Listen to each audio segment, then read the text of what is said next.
What's happening, everyone? Dave Bowen, the last honest marketer. And today, man, I just want to say, first of all, that I am grateful to be alive. And you'll understand what I mean here in, in this video, why I say that in a lot of my videos. You may just think that I just say that, but I don't. I truly am grateful to be alive. It is only through the grace of God that I am still alive today. And I know that there's a reason for it, and that's why I truly believe that I got online, and that is to inspire and empower you and to make you realize that no matter what you go through, you can get through it. And you'll understand what I mean inside this video, because this video is going to be very personal, guys. Over the next couple days, you're going to be getting videos from me about my story, okay? About my story. And it's just unbelievable. And like I said, you'll understand what I'm talking about when you hear my story. Some of you watching this may have already heard my story, and that's okay. This is going to be a little different. I've done videos telling my story before, but I want to do an updated version. Because again, like I've talked about many times. The transformation I have gone through because of the internet, because of who I have aligned myself with, the personal development that I've gone through. I'm a completely different person. Okay, I'm even completely different than I think I told my story a couple months ago. I'm completely different than even the person I was a couple months ago. And that's what happens when you go through personal development, when you read books, when you listen to audios. The transformation you go through in a short period of time is unbelievable. But I set my intention for this video, and you guys should do that for everything that you do. Okay, set intentions. And my intention, of course, was to tell my story, to give value, and to inspire and empower you to realize that you can do anything you want to do. I'll just go ahead and get into it. I am a recovering alcoholic and drug addict, and as a matter of fact, okay, it's kind of a coincidence, but I don't believe in coincidences. I believe that everything happens for a reason. Today is my 20-month anniversary, okay, and it's just it's a freaking miracle, guys. I want to say the other word, but I'm not going to, because that's how passionate I feel about it. It is a freaking miracle. All right.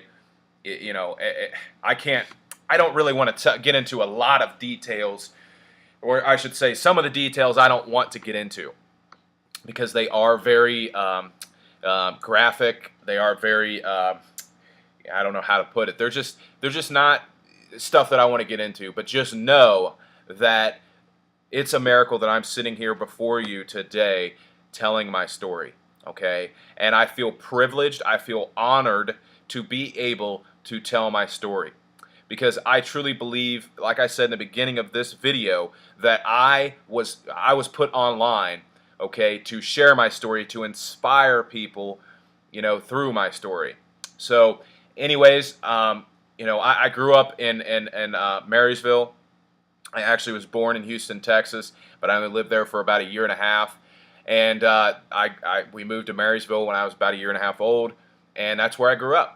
And if you haven't heard of Marysville, Ohio, don't feel bad. It's not a, the only thing that Marysville is really known for is Honda and Scott's. Honda has a big plant there, and Scott's, their corporate headquarters is there. Other than that, there's nothing there. It's a country town. But like I said, that's where I grew up. And, for 9 years of my life, I went to a Christian school. And you could say that I was sheltered. I believe that I was. I was very sheltered. And, my biggest class in that school was 25 kids. And so from 8th grade to 9th grade, they only go to 8th grade. So I had to go to Marysville High School, 9th grade. And I went from a class of 25 kids to a class of 325. And even to this day, I'm a pretty introverted person, which is hard to believe if you know my story, that I sold cars for 3 years. That's probably the most extroverted job, that anybody could have, but somehow I made it work, and even marketing, even this make money online stuff, you have to be a little extroverted. Like, what I'm doing right here, right now. I never planned on doing this. Okay, I mean, of course, I never planned on telling my story, my real personal story on the internet, and that does take a lot of the extrovert in me to do this. But anyways, so when I went to Marysville, I was like I said, I was an extremely introverted person, especially in high school. I'm a lot better now. I've learned to be extroverted when I need to be extroverted. But back then, I didn't know that. I didn't know that, and I didn't know how to do that. So I always wanted to feel. I never felt like I fit in. And some of you watching this may be able to relate to me. I never felt like I fit in. I always was trying to be the cool kid. I was always trying to fit in and get in with the cool crowd. And eventually later on in high school, I did do that. I did get in with the cool crowd. But some of the things that I had to do to get to that, I'm not proud of. But anyways, my first time drinking was my freshman year. Actually, that was the first time I did a lot of things, and man, I still remember that first drink. I still remember it just like it was yesterday, and it was one of the greatest feelings that I ever had in my life. And I remember thinking that I want to do this as often as I possibly can, and I did. And that's what I was talking about. That's one of the things that I did to get into that cool crowd was, I was a drinker. And a lot of the cool crowd, junior and senior year, they got into drinking and partying, and I was always a party animal. And I fit in. I fit in. And so anyways, I got out of high school, graduated barely. I honestly don't know how I graduated, but I did, only by the grace of God, again. God doing for me what I couldn't do for myself. He did that a lot through my story, okay? And, so for about a year, I lived at home. And, this time, but I think when I was a junior, I think junior in high school, I started working with my dad at this car dealership that he worked at for 22 years, and he was actually part owner of. And I started detailing cars, and man, that was great because there was a guy down there who I'm still friends with today, and actually, as a matter of fact, he's in the Empower Network with me. He's one of my only good friends that I have left, and I consider him a best friend. But anyways, we clicked immediately. I think he's 2 years older than me, or maybe a year older than me, and so he was a big drinker too, and so they say like attracts like, and that's kind of what happened there. We started partying and hanging out and stuff. But anyways, when I got out of high school, I was still working at that dealership. I worked there for 5 years, I think, on and off. I left a couple times and came back. But anyways, about a year after I got out of high school, and remember this whole year, I mean, I'm really getting out of control. I was introduced to opiates, okay, and that is what brought me to my knees the first time. All right. Some of you watching this may know what I'm talking about. You may have family members that are addicted to opiates or have been addicted to opiates. It's a horrible drug. It's a horrible drug. And the problem, the epidemic, is that, when you have back pain or any severe type of pain, they prescribe you to opiates. And that's what happens 99% of the time, is that, you start taking it as prescribed, and it's that powerful that you get addicted to it. And I can't tell you how many people I know that have had that happen to them.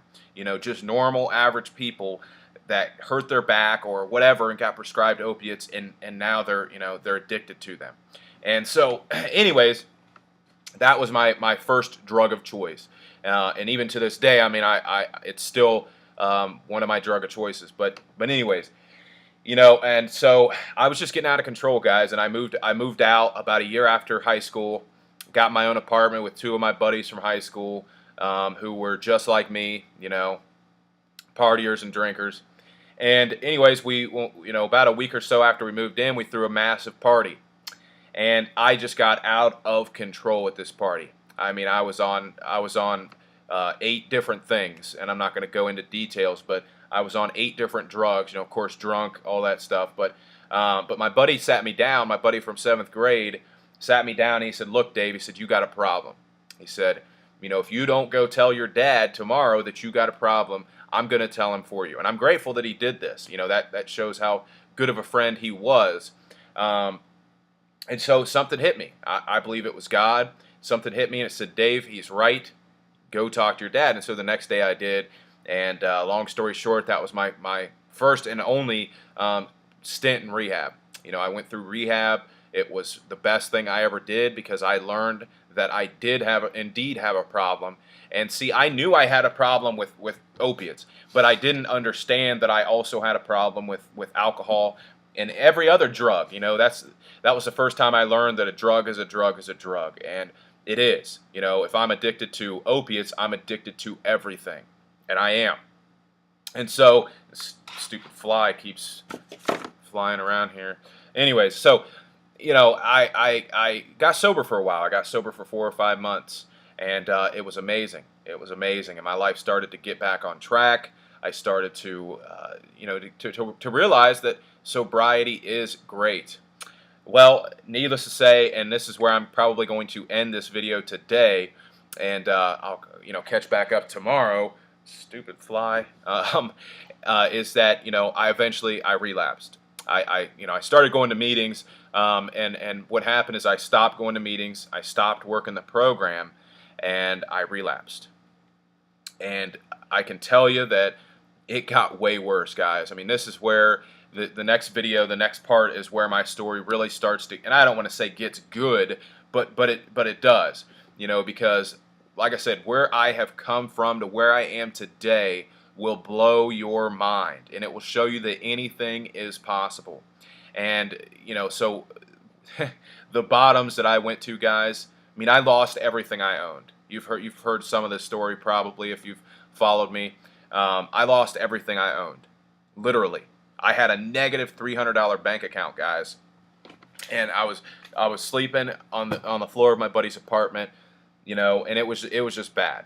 All right, and I don't want to ruin the whole story because I do want to get a little bit more into detail and tell you what happened. So anyways, this is where I'm going to end the video today. Be on the lookout tomorrow for video 2, the second part of my story, where, like I said, the story really gets good because not only am I going to tell you about the bottoms that I went to, but I'm going to tell you about the tops, because that's the way life is, guys.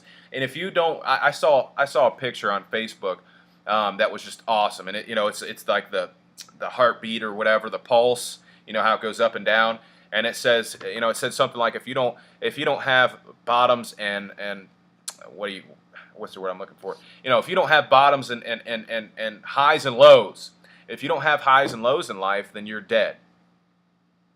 Then you're dead, and it's true, guys. Without the lows, we can't appreciate the highs. Without the highs, we wouldn't be able to appreciate the lows, and that's the frame of mind that you need to get into. Is that even though I may be in a bad spot in my life right now, I know that it's not going to be that way forever. I know that I am here for an experience that I can learn from, that when I get to that high again, because that's the way life is, you're never going to stay in a low forever. Unless you do it on your own accord through your mindset, that can happen. But anyways, just realize that if you're in a low, realize that, look, this is an experience for me. So when I get to that high, it's going to feel that much better. Because I can tell you that, like I said, when I first got online, I struggled. I struggled, guys. And I sold everything that I owned to make this work. And here I am 8 months later, and I'm just now coming back up on that high. Coming back up on that high and starting to see the fruits of my labor. Over the past few days, I've had one sign up every single day, guys. And it's unbelievable. It really is unbelievable. But the funny thing is that not once over those 8 months, all the lows that I went through, and believe me, I did have a ton of highs and lows in those 8 months, but the thought never once crossed my mind of quitting, because I was telling my buddy Scott this, who's my assistant. I was telling him this yesterday, that because he asked me, he said, did you ever once lose focus and want to quit? And I said, yeah, I lost focus, but I never wanted to quit because I would just picture what I would have to go back to, and that's a job. And I do not, and I shouldn't put out in the universe what I don't want, but I'm going to. I don't ever want to go back to a job. I just don't, especially the car business, because it's rough, guys. And I can feel you. If you're in a job that requires a lot of work, a lot of hours, I can feel you. I don't ever want to go back to that, and I don't know about you. I would imagine you would like to never go back to it, and that's my goal, is to help you to achieve that. Okay, so guys, click the link below. Join our team.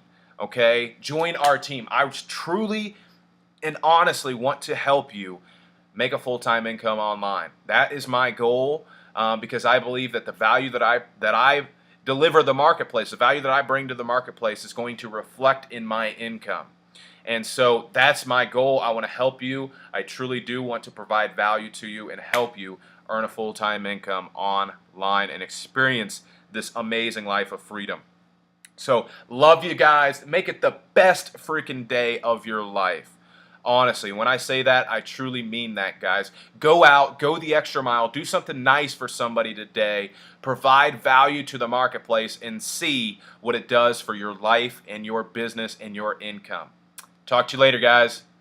Hey, before I go, stay tuned for the next video. You will be receiving that tomorrow. Talk to you later.